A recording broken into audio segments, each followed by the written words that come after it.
வணக்கம் உறவுகளே, பாருங்கள் மூலிகை துவையல் தான் அரைக்க போகிறோம். எல்லா தலை இலையெல்லாம் பொரிச்சிட்டு வந்து வச்சுருக்குறோம். 10 வகையானது. அதுக்கு முதல்ல கொஞ்சம் கடலை எண்ணெய் ஊற்றி சூடானோடனே 10 வெங்காயம் போடணும், சின்ன வெங்காயம். அது கொஞ்சம் வதங்கட்டும். ஒரு 2 வரமிளகாய், ஒரு பச்சை மிளகாய் போட்டிருக்குறோம். கொஞ்சம் வதங்கட்டும், கொஞ்சம் நேரம் வதங்கட்டும். சாப்பாடு வச்சாச்சு. பீர்க்கங்காய் வாங்கி க்ளீன் பண்ணி கட் பண்ணி வச்சுருக்குறோம் பொரியலுக்கு.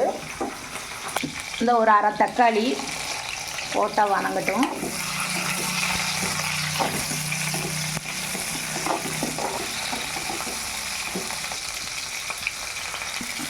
முக்கியமான முடக்கத்தான் இலை. வெங்காயம் வதங்கினோன்னு இதெல்லாம் போடணும். வல்லாரைக்கீரை இலை, தூதுவளை இலை போடு. கோவக்கீரை, கோவத்தலை இலை போட்டு ஒரு வதக்கு. சிலோன் பசலைக்கீரை இலை, மணத்தக்காளி இலை போடு.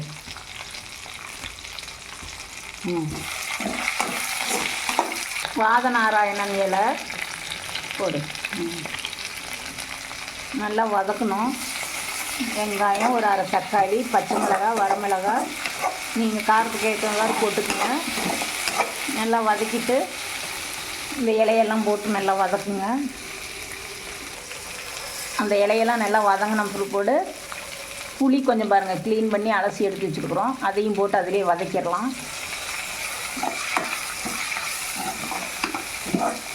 சாப்பாட்டுக்கு விசில் போட்டு விட்டோம்.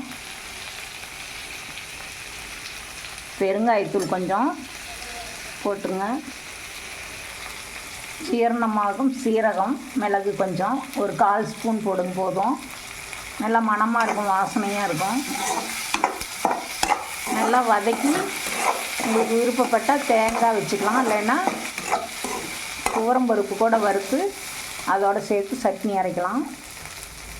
பாருங்கள் நல்லா வதங்கிடுச்சு. எல்லாம் நல்லா வதங்கின போது தேங்காய் கொஞ்சம் ஒரு 2 பீஸ் போடுங்க. போட்டு அதிலே வதக்கிடலாம். நல்லா வதங்கட்டும். புளியெல்லாம் பச்சை வாசனை போக வதக்கிடணும். நம்ம தேவைக்கேற்ப உப்பு அதிலே போட்டு வதக்கிடுங்க. சூப்பராக இருக்கும். நல்லா மூலிகை துவையல். நல்லா ஆற வச்சு மிக்சிலேயோ அல்லது உரல்லையோ அம்மிக்கல்லையோ அரைச்சிட்டோம்னா சூப்பராக இருக்கும். அதிகம் தண்ணி விடாதீங்க. சாதத்தில் பிசைஞ்சு சாப்பிட்டா சூப்பராக இருக்கும். அரைக்கும்போது ஒரு பல்லு பூண்டு மட்டும் போடுங்க. அவ்வளோதான். அருமையான மூலிகை துவையல். இது எங்கள் வீட்டை சுற்றி காட்டை சுற்றியே இருந்தது. இதெல்லாம் பறித்து எடுத்துகிட்டு வந்து சுத்தமாக அலசி செய்கிறேங்க. உடம்புக்கு நல்லது. நீங்களும் இது மாதிரி கிடச்சிச்சின்னா இந்த துவையல் செஞ்சு பாருங்கள். சாப்பாட்டுக்கு சூப்பராக இருக்கும், அருமையாக இருக்கும். சும்மா டேஸ்ட்டுக்கு ஒரு ஸ்பூன் கடலை போடுங்க. உங்களுக்கு விருப்பப்பட்டால் போடுங்க, நான் போடுவேன். இதெல்லாம் நல்லா வதக்கி மிக்சியில் போட்டு பாருங்கள் அடித்து எடுத்துட்டோம். சுவையான மூலிகை துவையல் ரெடி. சூப்பராக இருக்குது பாருங்கள்.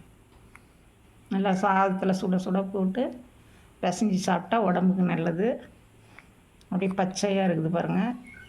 அதிக செலவு அது இது சேர்க்கக்கூடாது. இந்த மூலிகையை மட்டும் சேர்த்து இலையை மட்டும் கொஞ்சமாக தேங்காய் வச்சு அரைச்சாதான் அதோடய ஃப்ளேவர் அப்படியே இருக்குங்க. அவ்வளோதான் உறவுகளே. பிடிச்சா சப்போர்ட் பண்ணுங்கள். நீங்களும் இது மாதிரி வேலியில் இந்த இலையெல்லாம் கிடச்சிதுன்னா விட்டுறாதீங்க. நல்லது உடம்புக்கு. பாருங்கள் சூப்பராக இருக்குது. பார்க்கும்போதே சாப்பிட்ணும் போல் தோணுது. இதில் கொத்தமல்லி இலை இருந்தால் கூட போடுங்க. என்கிட்ட இல்லை. கொத்தமல்லி புதினா போட்டோம்னா கொஞ்சம் வாசனையாக இருக்கணும்.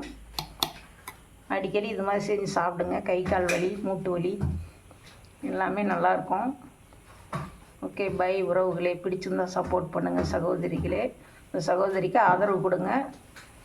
பாய்.